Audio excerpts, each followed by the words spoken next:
অবিকল। দয়াল নবীজি কপালে চুম্বন দিতেন, ঠোঁটে চুম্বন দিতেন, গলার তলে চুম্বন দিতেন, যার কারণে তরবারে দিয়া গলা কাটে নাই, কাটছেনি। তিনি রে উত করে শয়া পিছি দিয়া লাগাইছে যে দেখো হে সীমার, দেখো আমার নানাজি আমার গলায় চুবা দিয়েছে, আমার নানা আমার গালে চুমু দিয়েছে, আমার মুখে চুমু দিয়েছে। আমার এই মুখমণ্ডলে তুমি আঘাত করো না, তুমি হাজার চেষ্টা করলেও তোমার তরবারি আমার গলায় চলবে না, তুমি আমার উত করে ফেলিয়া পিছি দিয়া। এই মোল্লা কাঠ মোল্লার দল, 72 দল তৌহিদি জনতা, এই তো ইসলাম পাইছে। তাড়াতাড়ি করো, নামাজ পড়ো।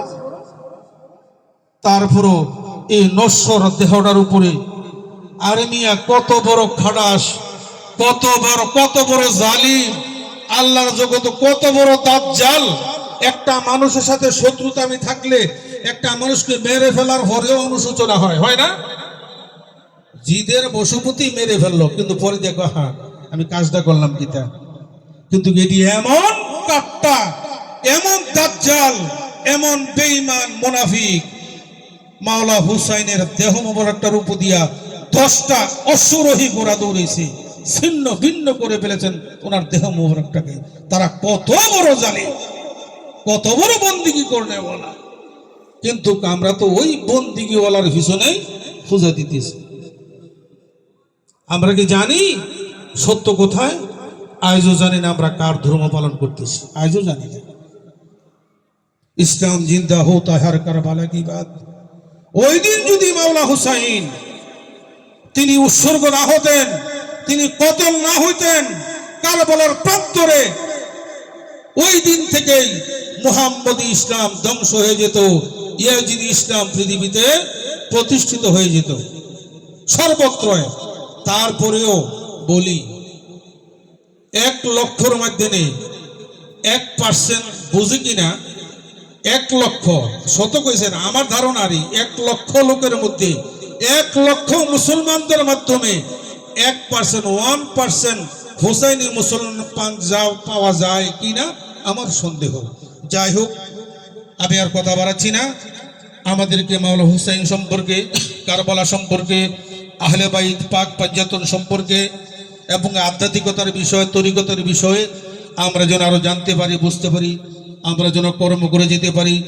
আমাদের জীবনটা যেন, কারবালা কিন্তু কোনো বিচ্ছিন্ন ঘটনা নয়, কারবালা কোনো বিচ্ছিন্ন ঘটনা নয়। কোরআন যেন সার্বজনীন, কারবালা সার্বজনীন। সুতরাং আপনি সত্য কথা বলবেন, সত্য পথে চলবেন।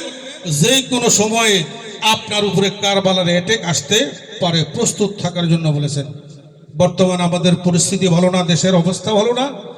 আমরা যেন প্রত্যেকেই নিজ নিজ অবস্থান থেকে আমরা কৌশলগতভাবে আমাদের গুরুর দেওয়া আদেশ, কর্তব্য, দায়িত্ব পালন করতে পারি।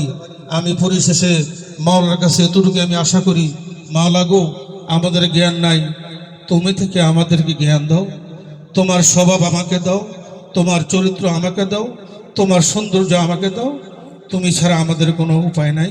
এই আশাটুকু ব্যক্ত রেখে আমি আমার আলোচনা শেষ করলাম। সকলে ভালো থাকুন, সুস্থ থাকুন। জয় গুরু, জয় মৌলা শাহ সুফি সদরুদ্দিন আহমদ চিশতি আলাইহিস সালাতু ওয়া তাসলিম।